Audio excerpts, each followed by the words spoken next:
अस्सलाम वालेकुम, मैं हूं सैयद मुनव्वर हुसैन। कैसे हैं आप? उम्मीद करता हूं खैरियत से होंगे। जो दोस्त बिजनेस करना चाहते हैं लेकिन इस बात से परेशान है कि कौन सा बिजनेस किया जाए और कैसे किया जाए, रजिस्ट्रेशन कैसे करवाया जाए, कैसे बनाया जाए, कैसे सेल किया जाए, यानी कि बिजनेस को कहां से पकड़ें और कहां तक ले जाए। इस बात से जो लोग परेशान हैं उनके लिए एक आसान सा हल लेके हाजिर हुआ हूं। कोई भी आप बिजनेस करना चाहते हैं तो उसकी दो चीजें सिर्फ ज़हन में रखें। एक तो ये कि इस बिजनेस का फ्यूचर क्या है, यानी कि कितने साल तक चल सकता है। और दूसरा ये ज़हन में रखें कि इसका यूज़र कितना है, यानी कि कितने लोग, पाकिस्तान के कितने फीसद लोग इसको इस्तेमाल करते हैं जो मैं चीज़ बनाने जा रहा हूँ। तो इस अगर इस क्राइटेरिया से देखा जाए तो जो साबन साजी का बिजनेस है, यानी कि नहाने वाले साबन का जो बिजनेस है, वो इंतहाई मुनाफा बख्श कारोबार है। इस बिजनेस से आप 2 से 2.5 लाख रुपए महाना आसानी से कमा सकते हैं। अब इसकी मार्केट अगर देखी जाए तो कोई भी घर साबन के बगैर गुजारा नहीं कर सकता, हर घर की जरूरत है। अगर पाकिस्तान की 22 करोड़ आबादी है तो 22 करोड़ के 22 करोड़ ही साबन इस्तेमाल करते हैं। अगर दूसरे नंबर पे देखा जाए तो इसका फ्यूचर बहुत शानदार है, क्योंकि ये सैकड़ों सालों से चलता आ रहा है, इस्तेमाल होता है और सैकड़ों सालों तक इस्तेमाल होता रहेगा। अब इसकी सिलेक्शन हो गई, मिसाल के तौर पे हम साबन साजी का बिजनेस करना चाहते हैं, तो आगे ये परेशानी है कि ये सिखाएगा कौन, ये करवाएगा कौन। तो इसके लिए मैं हाजिर हूँ, हम इसकी ट्रेनिंग फ्री में देते हैं। अगर कोई दोस्त इसकी ट्रेनिंग लेना चाहता है तो इस वीडियो में भी मैं आपको दिखाता हूँ कि ये कैसे बनता है, कैसे पैक होता है, कितने का सेल होता है, कितने का बनता है, कितना मुनाफा होता है, कितने लोगों को इसके ऊपर काम करना पड़ता है और कितनी इन्वेस्टमेंट से ये कारोबार स्टार्ट हो सकता है। आइए देखते हैं।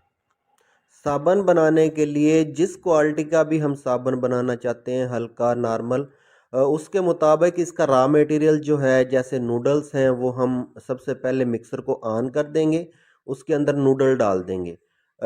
नूडल डालने के बाद इसमें जो बाकी इसके जितने भी केमिकल्स हैं, इंग्रेडिएंट्स हैं, उसको एक एक करके डालते जाएंगे, जिसमें सिलिकेट है, जिसमें पीजी है, जिसमें ग्लिसरीन है, और उसके बाद खुशबू है। खुशबू हम किसी भी किस्म की डाल सकते हैं, मिसाल के तौर पे लक्स वाली, कैपरी वाली, तिब्बत वाली, कोई भी खुशबू इसमें लेमन वाली डाल के हम इसकी रेसिपी तैयार कर सकते हैं। जिस क्वालिटी का साबुन बनाना चाहते हैं उसी उसी हिसाब से इसके अंदर हम ये केमिकल्स मिक्स करेंगे। अगर हम इसका सफ़ेद ही साबुन बनाना चाहते हैं तो कोई कलर नहीं डालेंगे, क्योंकि नूडल का कलर सफ़ेद होता है।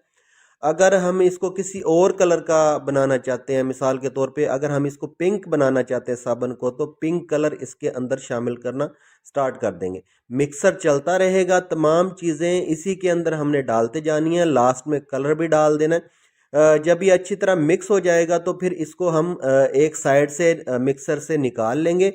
उसके बाद मिक्सर का काम ख़त्म हो जाएगा और प्लॉटर का काम स्टार्ट हो जाएगा। प्लॉटर से इसके 4 प्रोसेस किए जाएंगे। पहले मोटी जाली लगाएंगे, उससे मोटा नूडल निकाला जाएगा 2 दफ़ा। उसके बाद उसके साथ मच्छर जाली लगा के, यानी कि ब्रीक जाली लगा के उसकी ब्रीक सवैयाँ बनाई जाएंगी। इन सवैयाँ बनाने का मकसद ये होता है कि ये जो मटेरियल है ये अच्छी तरह गुंद जाए, यकजान हो जाए। अब लास्ट में इसके आगे बार वाली डाई लगाई जाएगी, जिससे बार निकलेगा।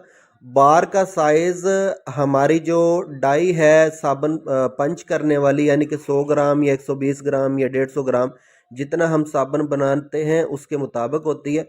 और जो बार की जो फिनिशिंग होती है वो इस बात पे डिपेंड करती है कि हमने इसको जो मिक्सर में से प्रोसेस किया है वो कितने अच्छे तरीके से किया है, और उसके बाद प्लाटर में से कितने अच्छे तरीके से हमने मटेरियल को गुजारा है। अब लास्ट में इस बार की कटिंग होगी। कटिंग का साइज़ वही रखा जाता है जिस साइज़ की हमारी डाई होती है। मिसाल के तौर पे हमारी 100 ग्राम की डाई है तो हम साइज़ इसका बार का छोटी कटिंग करेंगे। अगर हमारी डाई बड़ी है तो बड़ा करेंगे। ये पंच हो रहा है। पंच करना इसका आखिरी मरहला होता है साबुन मटेरियल बनाने में। उसके बाद सिर्फ इसको पैक किया जाता है। इस पे दो काम होते हैं, एक तो शेप बन जाती है, जो भी हम शेप बनाना चाहते हैं साबुन का। ये देखिए, ये माइला के नाम से साबुन बना है। ये माइला की जगह आपका अपना नाम भी आ सकता है, जो भी अगर जिस नाम से आप साबुन बनाना चाहते हैं उसी नाम की डाई बन जाती है। ये साबुन इकट्ठा ही बना के रख लें, जिस कलर में भी बनाना है। 1000, 2000 या 3000 साबुन इकट्ठा बना लें।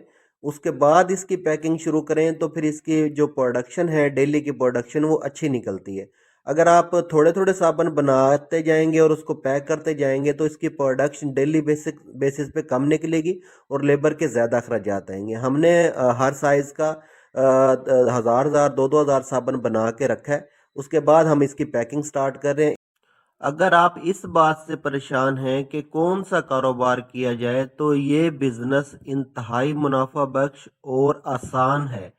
अगर इस कारोबार को सीख के स्टार्ट किया जाए तो आप 2 से 2.5 लाख रुपए माहाना आसानी से कमा सकते हैं। इसको सीखना इंतहाई आसान है, इसको करना इंतहाई आसान है, चलाना इंतहाई आसान है। ये हर घर की, हर फर्द की, हर मुआशरे की ज़रूरत है। एक शख्स अकेला भी इसको स्टार्ट कर सकता है, 2 लोग मिलके भी ये स्टार्ट कर सकते हैं और 3 लोग भी मिलके ये कारोबार स्टार्ट कर सकते हैं। इसकी पैकिंग इंतहाई आसान है। जस्ट कागज़ के अंदर इसको रख के और इसके ऊपर एल्फी लगा के इसको बंद करना है। उसके बाद इसको साइडों से बंद कर दें। साइडों से भी कागज़ लगा के इसको आसानी से बंद किया जा सकता है। एक बंदा एक दिन में तकरीबन 2500 साबुन आसानी से पैक कर सकता है। और पैक करने के बाद हमारा अब साबुन तैयार है। इसके बाद हमने इस साबुन को जस्ट पैक करना है। वो हमने डिसाइड करना है कि 36 का साबुन का वो कार्टन बनाना है या 42 का बनाना है या 100 साबुन का। ये 100 साबुन का बड़ा कार्टन होता है। इस कार्टन को कैरी करना इंतहाई आसान होता है। इसमें फिटिंग अच्छी होती है और ये चौड़ाई में कम होता है और लंबाई में, ऊंचाई में ज़्यादा होता है। इसको रिक्शे पे या किसी गाड़ी पे अच्छे तरीके से लोड किया जा सकता है। अब आ जाते हैं कि एक साबुन कितने का बनेगा और कितने का सेल होगा। ये मटेरियल किलो के हिसाब से मिलता है, इसलिए हम किलो का ही हिसाब लगाएंगे। मिसाल के तौर पे नूडल है या इसके अंदर जो हमने ग्लिसरीन डाली है या खुशबू कोई भी चीज़, तो 1 किलो मटेरियल जो है वो 400 रुपये का पड़ता है और 1 किलो में 100 ग्राम वाले 10 साबुन निकलते हैं। यानी कि एक साबुन जो है 100 ग्राम का वो 40 रुपये का पड़ेगा मटेरियल के हिसाब से। अब उसके ऊपर जो अखराजात आएंगे, बिजली का खर्चा है, मजदूरी का जो हमने लेबर रखी हुई है, उसके बाद रैपर का खर्चा, जो रैपर इसके ऊपर हम चढ़ाएंगे, उसके बाद एल्फी का खर्चा। टोटल अखराजात आपके ये जो पैक होने तक कॉटन में 46 रुपये खर्चा आएगा। अब इसको सेल करने के लिए 3 तरीके हैं। एक तो आप डायरेक्ट दुकानदार को सेल कर सकते हैं या आप डिस्ट्रीब्यूटर को सेल कर सकते हैं या आप होल सेलर्स को सेल कर सकते हैं। अगर हमारा छोटा कारोबार है इसलिए हम डायरेक्ट दुकानदार को ही सेल करेंगे। दुकानदार इसको 60 रुपये में लेगा, 46 रुपये में तैयार होता है और 60 रुपये में दुकानदार लेगा और दुकानदार इसको 70 रुपये में आगे ग्राहक को सेल करेगा। यानी कि इसकी रिटेल प्राइस जो होगी लिखी हुई साबुन के ऊपर वो 70 रुपये होगी। इस तरह अगर हम 1000 साबुन रोज़ाना सेल कर पाएँ तो एक साबुन में 14 रुपये हमें बचत होगी, तो 1000 साबुन में 14,000 रुपये रोज़ाना हमें बचत हो सकती है। अगर हम स्टार्ट में 1000 साबुन सेल नहीं कर पाते, 500 साबुन सिर्फ सेल कर पाते हैं, तब भी हमें 7000 रुपये रोज़ाना बचत हो सकती है। अगर एक माह में 22 दिन भी अगर हम काम करें, बाकी जुमा वगैरह छुट्टियां निकाल दें, तो तकरीबन 1,54,000 1.5 लाख रुपए हम इस सूरत में भी आसानी से कमा सकते हैं। स्टार्ट कारोबार एक रजिस्टर्ड इदारा है जो पाकिस्तान में नया कारोबार स्टार्ट करने के लिए मुकम्मल मालूमात और ट्रेनिंग बिल्कुल मुफ्त फराहम करता है। स्क्रीन पे दिए गए कारोबार या इसके अलावा कोई भी कारोबार स्टार्ट करना चाहते हैं तो एक दफ़ा हमारा ऑफिस ज़रूर विज़िट करें। मुशावरत, ट्रेनिंग और मालूमात की कोई फ़ीस नहीं ली जाती।